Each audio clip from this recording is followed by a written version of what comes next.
वातावरण मी या संमेलनस्थळी पाहतो आहे.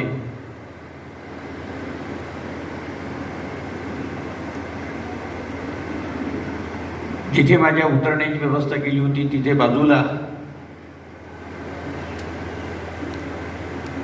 बरेचसे प्राध्यापक बंधू निवासी होते आणि सकाळी भेट झाल्यानंतर त्यांचा उत्साह, त्यांचा आनंद मी पाहिला. लांबून आलेले लोक आहेत, पण मराठी भाषेच्या प्रेमासाठी साहित्य संमेलनामध्ये आपण काही एक योगदान द्यावं या भूमिकेतून ही माणसं इथे येत आहेत, बसत आहेत आणि आपला सहभाग नोंदवत आहेत. आज या कार्यक्रमामध्येच ग्रामगीतेतील क्रांतिदर्शित्व हा डॉक्टर ज्ञानेशजी हटवार यांच्या ग्रंथाचे प्रकाशन झालेलं आहे. या ग्रंथासाठी या साहित्य संमेलनासाठी आवर्जून सातत्याने दूरध्वनीद्वारे संपर्क साधून मला इथे आणण्यासाठी कारणीभूत ठरलेले मोठे सर, या सगळ्यांच्या बद्दलची मी कृतज्ञता व्यक्त करतो. चंद्रपूर जिल्हा साहित्य संमेलन आज इथे संपन्न होत आहे. खरं म्हणजे भद्रावती हे एक मोठं ऐतिहासिक आणि धार्मिक अशा प्रकारचं सांस्कृतिक वारसा लाभलेलं एक चांगलं शहर आहे. अनेक साहित्यिक या नगरीमध्ये होऊन गेलेले आहेत, अनेक अभ्यासक आजही उपस्थित आहेत आणि चांगल्या पद्धतीने कार्य करत आहेत. मला सांगायला आवडेल की मागच्याच काही दिवसांपूर्वीच गोंडवाना विद्यापीठामध्ये झाडीबोली संमेलनाच्या संदर्भामध्ये मी उपस्थित होतो. त्यावेळेला मोहरकर सर तिथे होते. ते चांगले झाडीबोलीचे चांगले अभ्यासक आहेत. म्हणजे वाङ्मयाच्या संदर्भामध्ये वैविध्यतेने नटलेला हा परिसर आहे आणि तेवढ्याच उमेदीने, तेवढ्याच आनंदाने, तेवढ्याच तरुणाईने काही एक काम करीत राहावं वाङ्मयाच्या संदर्भामध्ये, ही फार चांगली विचारप्रणाली आहे जी समाजाला आवश्यक आहे. या भद्रावती शहराच्या इतिहासाचा कालखंड हा 2000 वर्षांपूर्वीच्या आधीपासूनच असल्याचं आपल्याला चित्र पाहायला मिळतं आणि आपल्याला हे लक्षात येत आहे की खरं म्हणजे भद्रावतीचं नाव आधीपूर्वी भांदक असं नाव असल्याचा उल्लेख पाहायला मिळतो. भद्रावतीमधला भद्र हा जो शब्द आहे हा फार चांगल्या अर्थाचा द्योतक आहे. भाग्यवान किंवा कल्याणकारी म्हणजे समाधान देणारा, अनेक अर्थ आहेत त्याचे. श्रेष्ठत्व दर्शविणारा, आनंद व्यक्त करणारा, याचा अर्थ असा आहे की अशा प्रकारची एक व्यापक जीवन जाणीव जी आनंददायी आहे, कल्याणकारी आहे, पवित्र आहे, अशी एक भूमिका, अशी एक विचारसरणी कुठेतरी भद्रावतीच्या या नावामागे आहे. याचा अर्थ नावात काय आहे असं नाही आहे. नावात खूप काही साठवलेलं असतं. माणसं नावाला जागत नाही, हा त्यांचा दोष असतो. मित्रहो, श्रीकृष्णाच्या 8 पत्नींपैकी एकीचं नाव देखील भद्रा होतं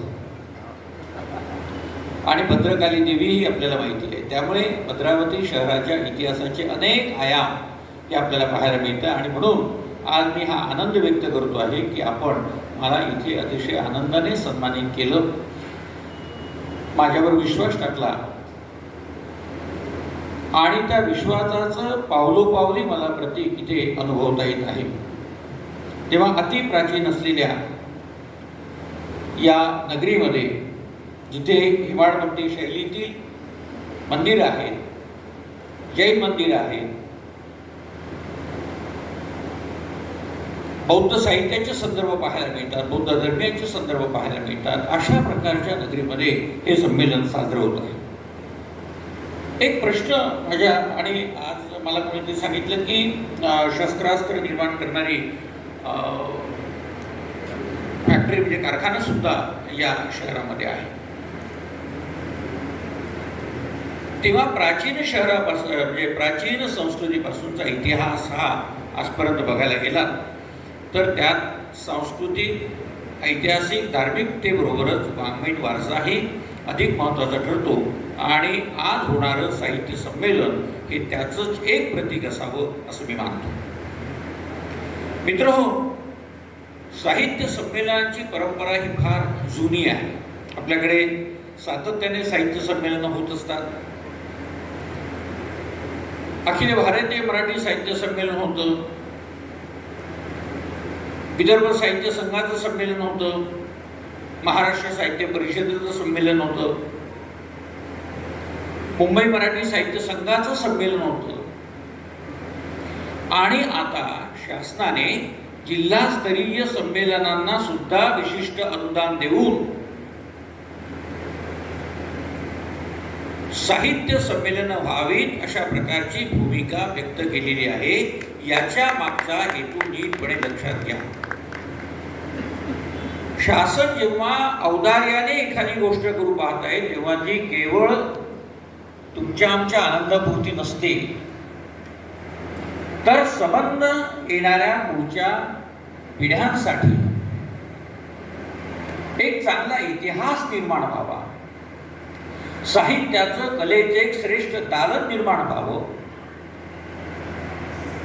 आणि महाराष्ट्राच्या मराठी भाषेच्या संस्कृतीचा हा इतिहास पुढची अनंत वर्ष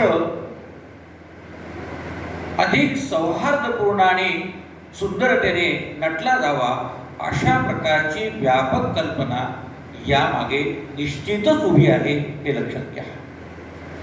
आणि म्हणून ज्या वेळेला अभिजात मराठी भाषेचा दर्जा भारत सरकारने आपल्या मराठी भाषेला दिला त्या वेळेला मी हे सांगत आलो आहे की ज्या वेळेला भारत सरकारने अभिजात भाषा म्हणून मराठीला घोषित केलं तेव्हा केवळ आनंद व्यक्त करून थांबू नका, कारण आता आनंदाच्या पलीकडे आपल्याला खूप काहीतरी करायचं आहे. याची जबाबदारी भारत सरकारने आपल्यावर टाकलेली आहे आणि त्या वारीचे आपण पायी होण्याचा प्रयत्न करायला पाहिजे. ही एक भूमिका प्रत्येकाच्या मनात रुजवणं आवश्यक आहे. मित्रहो, साहित्य संमेलनाची आवश्यकता यासाठी आहे की नव्या पिढ्या या पिढ्यांपर्यंत हा वाङ्मयीन वारसा पोहोचवणं तर आवश्यक आहेच,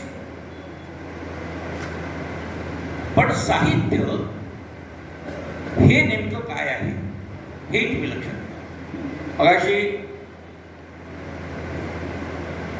सर बोलत असताना असं म्हणाले मोरकर सर की कविता अधिक प्रमाणामध्ये लिहिली जाते. हे वास्तव सत्य आहे.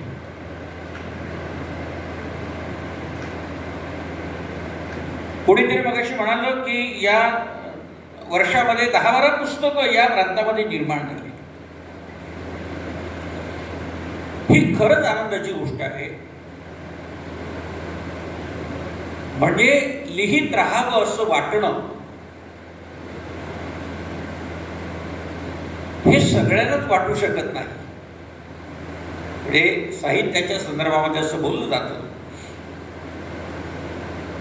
की साहित्य हा उत्स्फूर्त भावनांचा आविष्कार असतो आणि त्यातला कविता हा प्रकार अधिक श्रेष्ठ दर्जाचा वाङ्मय प्रकार आहे. त्याचं कारण की कविता जन्माला यायला लागली की ती थांबत नाही, ती चटकन मोकळी होते. इतर वाङ्मय प्रकार कदाचित टप्प्याटप्प्याने लिहिले जातात आणि त्या वाङ्मय प्रकारांमध्ये योगायोगाने अनेक बदल पण होत राहतात, पण कवितेचं तसं होत नाही. अनेकांना असं वाटतंय की आपणही व्यक्त व्हावं, पण साहित्य हे केवळ मनोरंजनासाठी नसतं, ते मला व्यक्त व्हावं असं जेव्हा वाटत असतं तेव्हा माझ्याजवळ काहीतरी सांगण्यासारखं आहे आणि म्हणून मी ते जगाला सांगावं असं वाटणं हे अधिक महत्वाचं आहे. राष्ट्रसंत तुकडोजी महाराजांची कविता ग्रामगीता ही कविता किती आहे यापेक्षा तो एक फार महत्वाचा विचार आहे जो जनसामान्यांच्या विकासासाठी, समाजाच्या विकासासाठी, आबालवृद्धांच्या विकासासाठी अत्यंत आवश्यक आहे. हेच विधान मी समर्थ रामदासांच्या संदर्भात देखील करेन. म्हणजे काहींनी विचारांना अधिक प्राधान्य दिलेलं आहे, तू लक्षात घ्या. तेव्हा विचार व्यक्त करावेसे वाटणं हा आपला नैतिक अधिकार आहे. कोणी ऐको अथवा न ऐको आपण बोलत राहणं हाही आपला नैतिक अधिकार आहे असं वाटणं मित्र हो. साहित्य आणि संस्कृती यांचा एक फार मोठा अशा प्रकारचा व्यापक अनुबंध असतो. मी आता जे म्हणालो तुम्हाला की हे साहित्य जे आहे ज्याचं आपण संमेलन आयोजित करतो ते संमेलन म्हणजे एक साहित्या संबंधीची ऊर्जा असते. ऊर्जा जी ऊर्जा समाजातल्या सगळ्या तळागाळातल्या लोकांपर्यंत पोहोचवावी अशा प्रकारची भावना ही साहित्यिकांच्या मनामध्ये असते, समाजाच्या मनामध्ये असते. पाणिनीने म्हणजे इसवी सनाच्या किमान 500 वर्ष आधी पाणिनीने साहित्याबद्दलची एक सुंदर व्याख्या करून ठेवलेली आहे. सहितस्य भावः साहित्य. आणि सहित म्हणजे काय तर हितेन सहितम. सहितस्य भावः साहित्य. भावनांची अभिव्यक्ती म्हणजे साहित्य. भाव कोणते भाव? जीवनासंबंधीचे भाव, जे जे जीवनाला अभिव्यक्त करत आहे.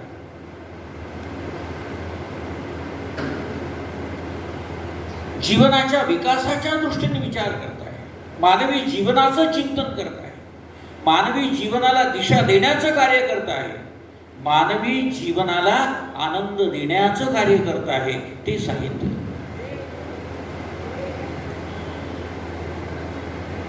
काल त्रिभाषा समितीचे अध्यक्ष आणि महाराष्ट्रातील ख्यातनाम अर्थतज्ञ डॉक्टर नरेंद्र जाधव यांच्यासोबत एक बैठक होती. त्या बैठकीमध्ये मी बोलत असताना असं म्हणालो की अर्थ म्हणजे पैसा माणसाला भौतिक सुख देतं, पण मानसिक आनंद जगण्याचं सौंदर्य दाखवण्याचं काम जर कोणी करत असेल तर ते फक्त साहित्य करीत असतं.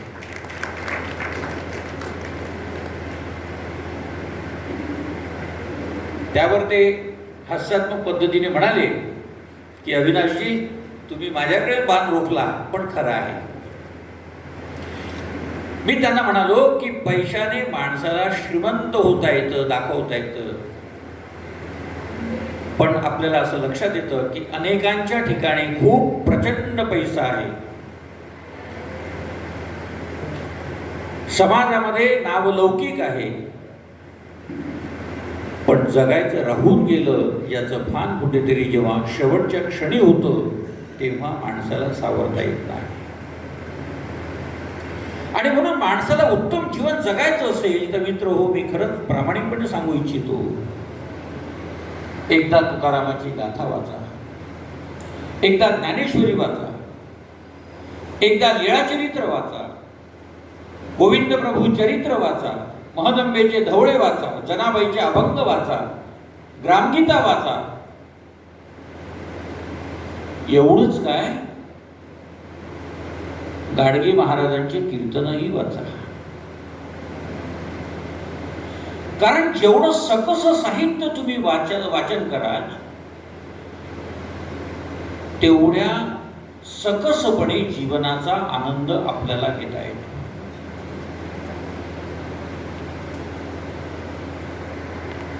म्हणजे मानवी जीवनासहित सहितस्य भावा किंवा हितेन सहित म्हणजे मानवी जीवनाच्या हितकर उक्तींचा संग्रह म्हणजे साहित्य. हितकर उक्तींचा म्हणजे मानवाच्या हितासंबंधीचं. आता एक मला लक्षात घ्या की ज्ञानदेवांची ज्ञानेश्वरी तुम्ही वाचली तर काय तुमच्या लक्षात येतं? आता विश्वात्मके देवे येणे वाग्यज्ञे तोषावे तो खौनी मज देयावे पसायदा नाही. प्रसादाचं दान ज्ञानेश्वर कशासाठी मागताय? तर हे खळाची व्यंकटी सांडू तया विश्व काय तया सत्कर्मी रती वाढो. हे फार महत्वाचं आहे. हे खळाची व्यंकटी सांडो तया सत्कर्मी रती वाढो ही जी भावना आहे, समाजामधलं जे जे वाईट आहे ते वाईट नाही स्वभाव आणि माणसाला सत्कर्मामध्ये रमता यावं. आपले सत्कर्म मोठे आहेत आणि पुढे त्यांनी आपलं सत्कर्म पुढे असतं. जो जे वांछिल तो ते लाहो प्राणी जात. ज्ञानदेवांनी काय म्हटलंय? ज्याला ज्याला जे जे वाटतं ते प्राप्त हो आणि इथला प्राणी सुखी व्हावा. तर तुम्हाला काय काय वाटतं ते सगळं इथे अपेक्षित नाही. ज्ञानदेवांना हे अपेक्षित आहे की मानवी जीवनाचा उद्धार. लीळाचरित्र तुम्ही जर वाचलं तर तुमच्या असं लक्षात येईल. मगाशी सकाळी बोलत असताना आमचे शिक्षक बंधू म्हणाले, वृद्धपूर्व विषय निघाला आणि म्हणाले ते की आधी पाठ्यपुस्तकांमध्ये पहिला धडा हा लीळाचरित्रातला किंवा गोविंद प्रभू चरित्रातला असायचा. एखादी उत्तम लीळा असायची किंवा एखादा छानपैकी दृष्टांत पाठ असायचा हत्तीचा दृष्टांत सारखा. आणि आता ते हळूहळू कमी होत चाललेलं आहे. का कमी होत चाललेलं आहे?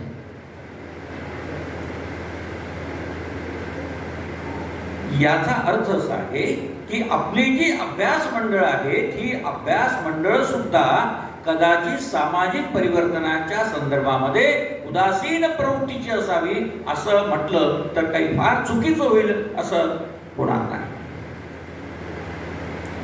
म्हणजे ज्या संतांनी महात्म्यांनी मराठी भाषेचा पहिला दीप लावला अशा संत साहित्याचंच आपल्याला भान नसावं. आजच्या साहित्याची इमारत ही इतकी प्रचंड मोठी निर्माण होण्याचं कारण हे आहे की मध्ययुगीन कालखंडामध्ये या सगळ्या संत साहित्याने, त्यानंतर येणाऱ्या पंडित शाहिरी वाङ्मयाने, बखर वाङ्मयाने आणि नंतर येणाऱ्या पंडिती साहित्याने आपल्याकडची इमारत पाया अतिशय मजबूत करून ठेवलेला आहे. आणि म्हणून आता तुम्ही काहीही लिहायला लागला तरी ते साहित्याच्या दिशेने जायला लागतं, इतका तुमचा पाया मजबूत आहे. या साहित्याचं भान आपल्याला जर नसेल तर आपण अभ्यासक्रमाची उत्तम संरचना करू शकत नाही. म्हणजे मी तर असं म्हणतो आहे की लीळाचरित्रासारखा आद्य मराठी ग्रंथ, महदंबेचं धवळ आद्य मराठी काव्य जे ज्ञानेश्वरीच्या 4 वर्ष आधी निर्माण झालंय, तुकारामासारखी गाथा, ज्ञानेश्वरी सारखा ग्रंथ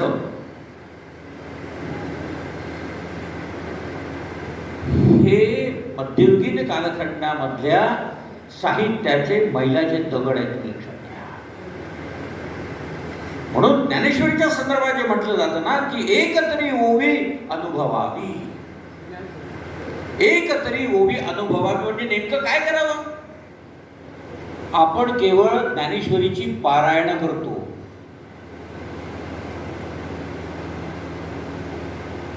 मला पारायण अपेक्षित नाहीये.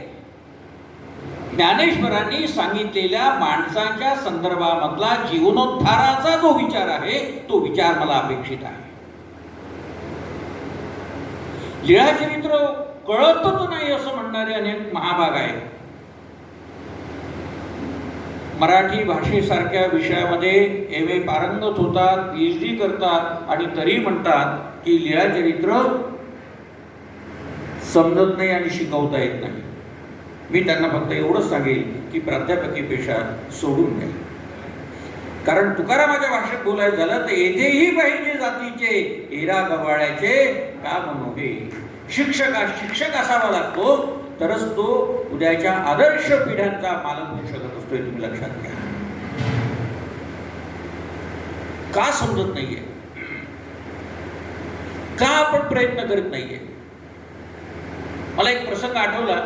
एकदा विंदा करंदीकरांची कविता कुठेतरी पुणे विद्यापीठाच्या अभ्यासक्रमामध्ये समाविष्ट करण्यात आली होती आणि त्यावेळेला एक चर्चासत्र आयोजित केलेलं होतं. त्यावेळेला मी तिथे निमंत्रित होतो आणि मी विंदा करंदीकरांच्या कवितेसंबंधीचं एक 10-12 पानांचं टिपण तयार केलं आणि तिथे गेलो. कार्यक्रम संपल्यानंतर अनेकांनी जी झुंबड लावली का तर ते टिपण मला मिळालं पाहिजे म्हणून. टिपण मला मिळालं पाहिजे तर यांनी काय किती चांगलं लिहिलं वगैरे याच्यासाठी नव्हे, मला शिकवण्यासाठी हे उपयोगी पडणार आहे. मला ते हसायला आलं की अरे तुम्ही काय करता, तुम्ही काय करता. संतांची काही काही वचनं फार आदर्श होत आहेत. केल्याने होत आहे रे आधी केलेची पाहिजे. हे समर्थांचं जर रामदासांचं वचन जर घेतलं तुम्ही लक्षात घ्या तर प्रयत्न करा. मला नोकरी लागली म्हणजे मी प्राध्यापक झालो म्हणजे मी आता उत्तम शिकवू शकतो किंवा काय गरज शिकवण्याची, पगार मिळतो आहे. माझा संबंध फक्त अर्थव्यवस्थेशी त्या असेल तर साहित्यातले सगळे अर्थ लुप्त होतील. हे तुम्ही लक्षात घ्या. आणि तुम्हाला खरंच साहित्याविषयीचा, मराठी भाषेविषयीचा, मराठी संस्कृतीविषयीचा आणि या महाराष्ट्राविषयीचा अभिमान असेल तर महाराष्ट्रातल्या प्रत्येक शिक्षकाने मी आदर्श शिक्षक कसा होईल या दृष्टीने प्रयत्न करण्याची गरज आहे. तर मित्रहो, मी भाषेच्या संदर्भामध्ये बोलत असताना असं म्हणत होतो की अशा प्रकारचं साहित्य जेव्हा निर्माण होत असतं तेव्हा हे साहित्य समाजातल्या सगळ्या घटकांपर्यंत पोहोचावं. मग ते शाळेमधले विद्यार्थी असू देत, विद्यापीठीय पातळीवरचे विद्यार्थी असू देत किंवा समाजातले अन्य सगळे लोक असू देत, इथपर्यंत ते पोहोचवण्यासाठी साहित्य संमेलनांची धडपड असते. या मराठी साहित्याची वाङ्मयीन परंपरा ही प्रचंड आहे हे सांगायला काही आवश्यकता आहे असं मला वाटत नाही. त्याचं कारण की मराठी वाङ्मयाच्या इतिहासाचे खंड जर आपण बघितले तर मध्ययुगीन साहित्यासंबंधीचेच अनेक खंड आहेत आणि आता आधुनिक साहित्याचे सुद्धा खंडच्या खंड निर्माण होत चाललेले आहेत. साहित्य ही प्रक्रिया थांबणारी प्रक्रिया अशातला भाग नाही आहे, ती सतत सुरू राहणार. पण हे साहित्य ज्या भूमिकेतून निर्माण होत आहे त्याचा विचार आपल्याला करण्याची गरज आहे. म्हणजे उदाहरणार्थ ज्ञानेश्वरांनी ज्ञानेश्वरी का लिहिली तर बुडती हे जन देखावेन डोळा बनवणी येत असे कळवळा ही भूमिका त्याच्या मागे होती. याचा अर्थ साहित्यामध्ये किती ताकद आहे हे तुम्ही लक्षात घ्या. किंवा लीळाचरित्राची निर्मिती का झाली, कोणी लिहिलं लीळाचरित्र? माईभट्टांनी लीळाचरित्र लिहिलं. का लिहावं असं वाटलं माईभट्टांना लीळाचरित्र? माईभट्टांना लीळाचरित्र लिहावं असं वाटलं ते एवढ्यासाठी की मी जर स्वामी चक्रधरांचं चरित्र सबंध लिहून ठेवलं तर उद्याच्या समाजाला त्यातून नक्कीच दिशा मिळते. आणि म्हणून नागदेवाचार्य संस्कृतमध्ये त्यांच्याशी चर्चा करणाऱ्यांना असं म्हणायचे की नको का केशवदया पंडितिया पंडित दया येणेया माझी या म्हातारिया नागवतील की गा, किंवा तुमचा अस्मातू कस्मातू मेने गा मज श्री चक्रधरे निरूपिली मराठी तियासीची पुसा. केवढा भाषिक अभिमान होता. वास्तविक या काळामध्ये सगळे संस्कृत पंडित होते. ज्ञानेश्वर संस्कृत पंडित होते आणि समाजाला गीता कळत नाही म्हणून गीतेवर भावार्थ दीपिका लिहिली, ती मराठी भाषेत. भाईभट्टांसारखा पंडित हा तर संस्कृतचा एवढा मोठा अभ्यासक होता की इथे सगळे शास्त्र अभ्यासून झाल्यानंतर तेलंगणामध्ये जाऊन प्रभाकर नामक शास्त्र शिकून आले होते. म्हणजे तेव्हाही प्रांती जाऊन अध्यापन करण्याची प्रक्रिया आपल्याकडे होती. आणि तिथे त्यासाठी त्यांना काय म्हणतो त्याला आपण, पहिली जी टेस्ट असते ना, चाचणी परीक्षा, ती द्यावी, प्रवेशासाठी चाचणी परीक्षा ती द्यावी लागली. त्यात ते पास झाले. मग प्रभाकर शास्त्र शिकले आणि मग इकडे आले आणि मग म्हणायचे की गगनमंडळातील सूर्य तो आणि भूमंडळावरील सूर्य हा भाईंपटो. गवताशी असणाऱ्या पायाशी असणाऱ्या गवताच्या कुंचांना पाहून ते म्हणायचे की जगातील सगळे विद्वान माझ्या पायाशी बांधलेले आहेत. विद्या आणि सरस्वती एकत्र नांदत नाही असं म्हणतात. लक्ष्मी आणि सरस्वती एकत्र नांदत नाही म्हणतात. पण भाईंभट्ट परंपरागत श्रीमंत होते, सोन्या चांदीचा व्यापार करणार होते. इथल्या अहमदनगरच्या म्हणजे अहिल्यानगरच्या जवळ असलेल्या सराळे गावचे, सराळकरच म्हणायचे त्यांना. स्वामी चक्रधरांना भेटायला आले तेव्हा देखील ते असं संस्कृतमध्ये बोलतील तेव्हा मी असं बोलेल, आणि मग त्यांना संस्कृत बोलता आली नाही म्हणजे ते मराठी बोलतील, मग मी पण मराठी बोलेल वगैरे वगैरे. पण स्वामी चक्रधरांच्या समोर एकच प्रश्न त्यांनी विचारला की आत्यंतिक संस्कृती छेदू होय ऐसी काही प्रतीती आती भाईंभट्टो. ह्या प्रश्नासाठीच उत्तर लिहिलं चरित्रामध्ये. म्हणजे जीवनमुक्तीचा मार्ग तुम्हाला एवढा तुम्ही अभ्यास केला तर तुम्हाला जीवनमुक्तीचा मार्ग सापडला का? आणि मग भाईंभट्टांसोबत चर्चा झाल्यानंतर भाईंभट्ट म्हणाले की जी नाही, भाईंभट्टांना जीवनमुक्तीचा मार्ग नाही सापडला हे लक्षात आलं आता माझ्या. आणि मग म्हणाले आता इथे शरण या. मग आमच्याजवळ शरण या. त्या भाईंभट्टांनी का शरणत्व स्वीकारलं? कारण त्यांना खऱ्या अर्थाने जीवनमुक्तीचं ज्ञान जिथे मिळत होतं तिथे शरण्यवृत्ती स्वीकारली होती. सगळे वेदोपनिषद पळून प्यालेला पंडित होता.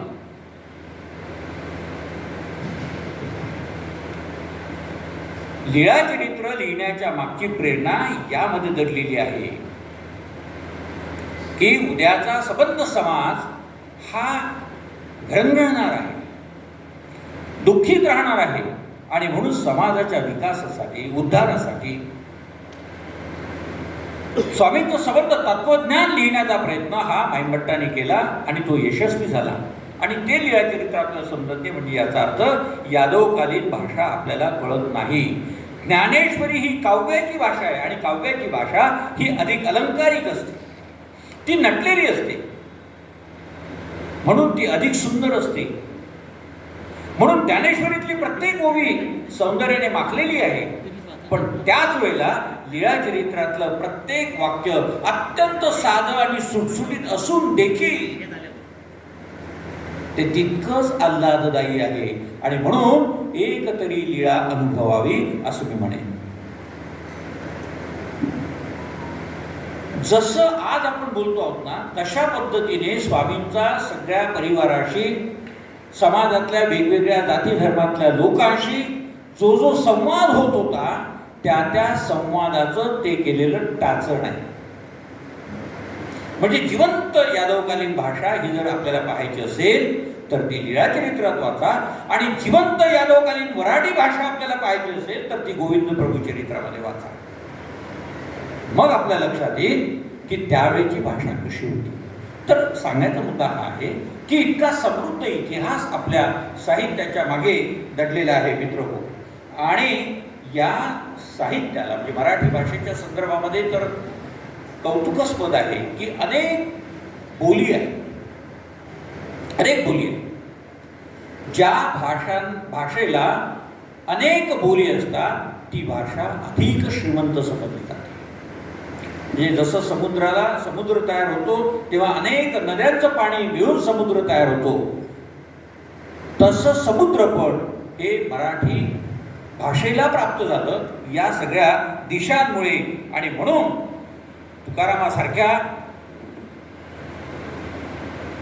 म्हणजे नाहीतर नाठाळाचे माती हाणू काठी अशा प्रकारची भाषा वापरणाऱ्या तुकारामांनी सुद्धा असं म्हटलेलं आहे की आम्हा घरी धन शब्दांचीच रत्ने शब्दांचीच शस्त्रे यत्न करू शब्दची अमुच्या जीवाचे जीवन शब्दे वाटू धन जन होता.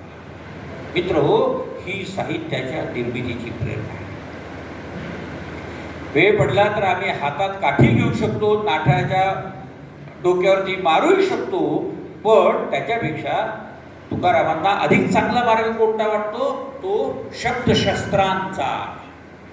आणि म्हणून तुम्ही लक्षात घ्या, एखाद्या वेळेला कोणी एखादी काठी आणली तर आपण सहन करू शकतो, पण एखादा शब्दाचा बाण जर आपल्या हृदयाला स्पर्श केला ना तर त्याची जखम आयुष्यभर आपल्याला सहन करावी लागते. ही किती व्यापक अशा प्रकारची भूमिका आहे हे आपल्याला लक्षात घ्यायला पाहिजे. मित्रहो, शाहिरांनी लोकजीवनाचं जतन केलंय, लोकसंस्कृतीचं जतन केलंय आणि पंडित कवींनी पांडित्याचा वापर करून महाभारत आणि पुराणांसारख्या भाष्य ग्रंथांवर महाभाष्य केलेलं आहे. आणि म्हणून मराठी भाषा व साहित्याचा या समृद्ध इतिहास पाहता भारत सरकारने अभिजात मराठी भाषेचा मुकुट मराठी भाषेच्या शिरावर विराजमान केला. आज आपल्याला असं लक्षात येईल की मराठी भाषेची व्याप्ती ही केवळ महाराष्ट्रापुरती आहे असं समजायचं कारण नाही आहे. जिथे जिथे म्हणून मराठा गेला तिथे तिथे त्याच्यासोबत मराठी भाषा गेलेली आहे. आज अमेरिकेसारख्या, जपानसारख्या, फ्रान्ससारख्या प्रगत राष्ट्रांमध्ये सुद्धा मराठी माणूस उत्तम पद्धतीने काम करतो आहे आणि त्याच वेळेला माय मराठी भाषा आणि संस्कृतीचं जतन करतो आहे. म्हणजे ज्या वेळेला गणेशोत्सव येतो त्यावेळेला गणेशोत्सवाच्या संदर्भामध्ये ही सगळी मंडळी एकत्र येते आणि भारतीय माणूस जशा पद्धतीने उत्सव साजरा करतो तशा पद्धतीने तिथे उत्सव साजरा करून आपली संस्कृती जपतो आहे. मराठी भाषा आपल्या पाल्यांना यावी म्हणून पालक तिथेही मराठी शाळा चालवतात आणि आम्ही इंग्रजी भाषा आमच्या मुलाला यावी म्हणून मराठी शाळा बंद पाडून इंग्रजी शाळांमध्ये प्रवेश केला. किती फरक आहे. मी तर असं म्हणेन तुम्ही सगळेच जा इंग्लंड, अमेरिका, रशिया, जपान, म्हणजे मग तुम्हाला कळेल की नाही मला माझी मातृभाषा जपायला पाहिजे. असं म्हणतात ना, दूर गेलं की आईची जास्त आठवण येते, तसं आहे. तर याचं कारण हे आहे, तुम्ही लक्षात घ्या की आज आपण ज्ञानभाषा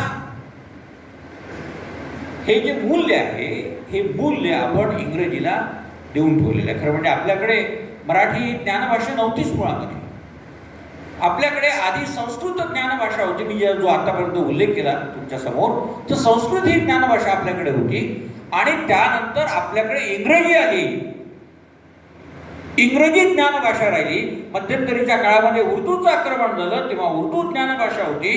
पण स्वामी चक्रधरांनी संस्कृत भाषा बाजूला ठेवून संबंध तत्वज्ञान मराठी भाषेमध्ये सांगितलं आणि मराठी भाषेला ज्ञानभाषेचा दर्जा दिला.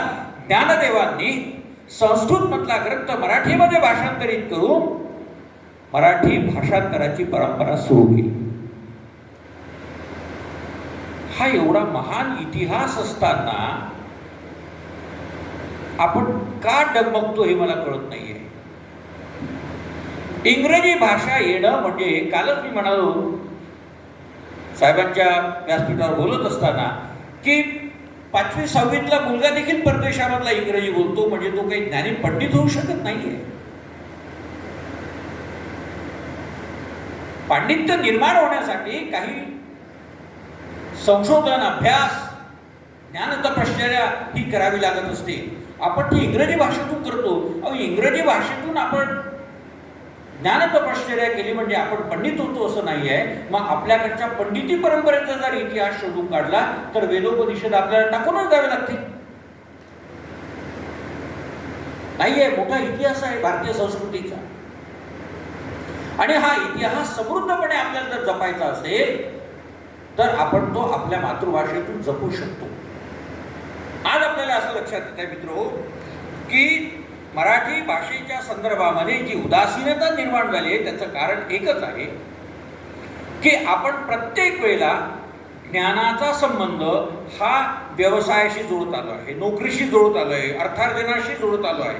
केवळ अर्थार्जन म्हणजे ज्ञानार्जन होऊ शकत नाही. मराठी भाषेतून जे ज्ञान आपण जितक्या लवकर आत्मसात करतो तितक्या लवकर इंग्रजी भाषेतून आपण आत्मसात करत नाही. आणि म्हणून काल नरेंद्र दादरशी बोलत असताना देखील हे मी म्हणालो, ते म्हणाले की इतर भाषांना तुझा विरोध आहे का? माझा जगातल्या कोणत्याही भाषेला विरोध नाही आहे. खरंच नाही. जेवढ्या भाषा तुम्हाला आत्मसात करता येतील तेवढ्या भाषा तुम्ही आत्मसात करण्याचा निश्चित प्रयत्न करा. पण भाषा आत्मसात करण्याचं देखील वय असतं. लहान वयामध्ये आपण अधिक भाषा आत्मसात करू यात काही शंका नाहीये. आता जर आपल्याला म्हटलं की आमची भाषा शिका, तमकी भाषा शिका, तर या विशिष्ट वयामध्ये आपण काहीच शिकू शकत नाही. पण लहान मुलं शिकू शकतात. आणि म्हणून मी त्यांना असं म्हणालो की भाषांना विरोध नाहीये, पण मराठी भाषेमधूनच अध्यापन व्हावं आणि त्याचा विकास व्हावा. कारण इतिहास असा आहे की मराठी भाषेमधून शिकणारा विद्यार्थी सुद्धा आज परदेशामध्ये जाऊन तिथे नोकरी करतो आहे, व्यवसाय करतो आहे आणि उत्तम पद्धतीने इंग्रजीतून संवाद साधतो आहे. तेव्हा तुम्ही इंग्रजी शिकू नका अशातला भाग नाही आहे.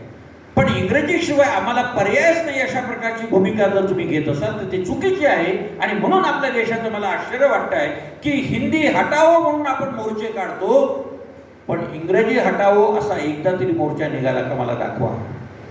इतके इंग्रजीचे गुलाम होण्याचं काय कारण? इंग्रज गेले, त्यांनी सोडलेले संस्कार आपल्यावर अजून आहेत, पण आपण पुरेसे अजून शहाणे झालो नाही. म्हणून आगरकर जे म्हणायचे ना की इंग्रजांना आणखी काही दिवस राहू दे म्हणजे आपला देश सुधारेल. पण टिळकांना प्रचंड घाई झाली होती. ते म्हणायचे नाही, आपण आपला देश सुधरवून बसू. आगरकर हे अत्यंत दूरदृष्टीचे जाणकार होते. त्यांना माहीत होतं, भारतीयांची मानसिकता माहीत होती. भारतीय सुधारले ते फक्त वेश परिधान करण्याच्या बाबतीत, पण बौद्धिक क्षमता विकसित करण्याच्या संदर्भामध्ये आपण अजूनही विकास करू शकलो नाही. कारण हा विकास मातृभाषेतून अधिक उत्तम पद्धतीने होतो. म्हणजे याचा अर्थ आपण फार मागे राहिलो अशाचा भाग नाही. आज जगाच्या पटलावर भारताची नोंद होते आहे, तुम्ही लक्षात घ्या. आज अमेरिकेसारखा देश, जपान सारखा देश, रशिया सारखा देश, चीन सारखं राष्ट्र सुद्धा भारताकडे एका वेगळ्या भूमिकेतून पाहायला लागलेलं आहे. ही आपली प्रगती आहे, यात काही शंका नाही. पण त्या प्रगतीसाठी आपला हातभार काय आहे तुम्ही लक्षात घ्या. कालच मी म्हणालो की चीन असू दे, रशियन असू दे, फ्रान्स असू दे, जपानीज असू दे, ही माणसं इंग्रजीचा कुठेही वापर करीत नाही. आणि तरी सुद्धा त्यांचं तंत्रज्ञान इतकं पुढे गेलं की made in Japan, made in China म्हटले की आपण ती वस्तू चटकन घ्यायला लागतो. आपला आपल्यावर विश्वास किती आहे हा महत्त्वाचा भाग आहे. आणि हा आत्मविश्वास निर्माण करण्यासाठी मराठी साहित्य संमेलनांची नितांत आवश्यकता असते. हा आत्मविश्वास आपल्यामध्ये निर्माण झाला तर उद्याची पिढी अधिक आत्मविश्वासाने फुलत जाईल. दुसरा महत्त्वाचा प्रश्न की मराठी शाळा ओस पडायला लागल्या, त्याचं कारण हे आहेच. पण मराठी शाळांमधून आपण किती उत्तम पद्धतीने अध्यापन करतो हा चिंतनाचा भाग आहे. महाविद्यालय असू दे किंवा आणखी कुठली विद्यापीठ शाळा असू दे, आपण अध्यापन करीत असताना किती चिंतनशील वृत्तीने अध्यापनाचं काम करतो हाही महत्त्वाचा भाग आहे. म्हणजे आपण गंभीर झालो भाषांच्या संदर्भामध्ये तर समाज नक्कीच गंभीर झाल्याशिवाय राहणार नाही. असा आदर्श आपल्याला निर्माण करायचा असेल तर आपण साहित्याच्या माध्यमातून हे काम करू शकतो. मित्र हो, आज भारताचे पंतप्रधान यांनी एक महत्त्वाचा विचार आपल्या समोर ठेवले, तुम्ही लक्षात घ्या. मला तो फार महत्त्वाचा वाटतो. जी राष्ट्रीय शैक्षणिक प्रणाली आपल्याकडे आलेली आहे त्यातला एक महत्त्वाचा घटक आहे तो म्हणजे जीवनदृष्टी, जीवन प्रणाली. भारतीय ज्ञान परंपरा. कारण या भारतीय ज्ञान परंपरेपासून आपण पूर्णतः वेगळे चाललेलो आहोत. आता मला सांगा तुम्ही की ज्या मध्ययुगीन कालखंडामधल्या संत साहित्याचा मी काही संदर्भ देत पुढे आलो आहे, त्या संत साहित्यामध्ये उत्तम जीवन जगण्याच्या संदर्भामधल्या कितीतरी सुंदर अशा प्रकारच्या कल्पना आहेत. म्हणजे समर्थ रामदास असतील किंवा तुमचे राष्ट्रसंत तुकडोजी महाराज असतील, सोप्या सोप्या शब्दामध्ये कसं वागावं, कसं राहावं, कसं जगावं, कसं खावं, काय खावं, इतक्या बारीक सारीक गोष्टी इतक्या सुंदर पद्धतीने सांगितल्या, पण आपण विसरतो. पाश्चात्य साहित्याचा अभ्यास करू नका असं मी कदापि म्हणणार नाही, कारण तिकडचेही विचारवंत आपल्या जीवनाला दिशा देऊ शकतात. पण आधी हा विचार करणं आवश्यक आहे. आपल्या शाळा ओस पडू नये यासाठी आपण काय प्रयत्न करायला पाहिजे. प्रत्येक वेळेला आपण शासनाकडे बोट दाखवतो की शासनाने इंग्रजी शाळा बंद कराव्या. इंग्रजी शाळा बंद करून चालणार नाही. इंग्रजी शाळा ओस कशा पडतील यासाठी मराठी भाषेतून उत्तम अध्यापन कसं केलं जाईल आणि मराठी शाळांमध्ये ज्या ज्या काही गोष्टी उत्तमपणे आपल्याला देता येते, म्हणजे इंग्रजी शाळांमध्ये पाहतो उत्तम सगळ्या गोष्टी दिल्या जातात. भव्य अशा प्रकारची बिल्डिंग आहे, उत्तम पोशाख केलेले शिक्षक आहेत, उत्तम ड्रेस घातलेले मुलं आहेत, घरापासून न्यायला आणि घरी सोडायला गाड्या आहेत. ह्या सगळ्या सुविधा आपल्याला निर्माण करता येऊ शकतात. तुम्हाला मी सांगतो सर, पुण्याला फ्लेम युनिव्हर्सिटी एक निर्माण झालेली आहे. फ्लेम युनिव्हर्सिटी मराठी भाषेच्या विद्यापीठाची, मराठी भाषा विद्यापीठाची जी संरचना स्ट्रक्चर तयार करण्याची समिती होती, आराखडा तयार करण्याची, त्या समितीवर मी असताना आम्ही फ्लेम विद्यापीठाला भेट दिली. ते सगळं पाहिल्यानंतर मला असं वाटलं की अरे हे एखादं सायन्सचं विद्यापीठ आहे की विज्ञानाचं म्हणजे आरोग्यशास्त्राचं विद्यापीठ आहे. आणि आतमध्ये गेल्यानंतर मला सगळं कळालं की ते कला शाखेचं विद्यापीठ होतं. तिथे सगळ्या प्रकारच्या म्हणजे अगदी मूर्तिशास्त्रापासून शिल्पशास्त्रापर्यंत, संगीतापासून नृत्यापर्यंतच्या सगळ्या कलांचं ते विद्यापीठ होतं. आणि तिथे प्रवेश मिळत नाही. हे खुद्द महाराष्ट्राचे शिक्षण संचालक मला सांगत होते की इथे प्रवेश घेण्यासाठी म्हणून राजकीय पुढारी सुद्धा मधून फोन करतात आणि बघ एखादी सीट रिकामी असेल तर असं मला सांगतात. 12 लाख 15 लाख काहीतरी प्रवेश फी आहे आणि तरीही लोक तिथे जातात. याचा अर्थ असा आहे की तुम्ही जर उत्तम देत असाल तर उत्तम नागरिक होण्यासाठी लोक तयार आहेत. आणि म्हणून या दृष्टीने देखील आपल्याला परिवर्तन करण्याची गरज आहे. अशा प्रकारचं सकस साहित्य, सकस अध्यापन हे जर समाजापर्यंत पोहोचवलं तर मला असं वाटतं की आपला समाज अधिक प्रकाशाच्या दिशेने प्रवास करायला लागेल. आणि त्यासाठी साहित्य हे एक उत्तम अशा प्रकारचं, संत तुकारामाच्या भाषेत बोलायचं झालं तर उत्तम अशा प्रकारचं शस्त्र आहे. या शस्त्राचा वापर करून सामाजिक परिवर्तनाच्या दिशेने आपण वाटचाल करावी एवढीच मी आपल्याला सगळ्यांना प्रार्थना करतो आणि माझं लांबलेलं भाषण मी थांबवतो.